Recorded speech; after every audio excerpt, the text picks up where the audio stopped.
Seorang pendaki asal Temanggung, Jawa Tengah, yang dilaporkan hilang saat mendaki Gunung Merbabu, ditemukan dalam kondisi meninggal dunia pada Kamis, 24 April 2025. Korban ditemukan di jurang yang terletak di antara pos 3 dan 4 sekitar pukul 17.30 waktu Indonesia Barat. Koordinator Pencarian Basarnas Pos Surakarta, Tri Puji Sugiharto, mengonfirmasi bahwa evakuasi korban belum dapat dilakukan karena kendala medan yang berat, penerangan yang terbatas, dan cuaca yang berkabut tebal.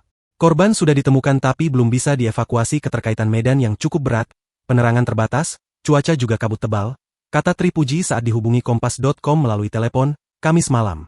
Ia menambahkan bahwa evakuasi baru akan dilakukan pada hari berikutnya. Besok, evakuasi, ujarnya. Sebelumnya, Sugeng Parwoto, 50, warga sekaligus ASN di Dinas Kesehatan Temanggung, dilaporkan hilang saat mendaki Gunung Merbabu. Sugeng mendaki Gunung Merbabu pada Jumat, 18 April 2025. Namun hingga Minggu siang, tidak terpantau korban turun gunung. Pencarian pun dilakukan petugas gabungan bekerja sama dengan instansi terkait. Kepala Subbagian Tata Usaha Balai Taman Nasional Gunung Merbabu, Nurpana Sulaksono, menginformasikan tentang laporan pendaki hilang tersebut.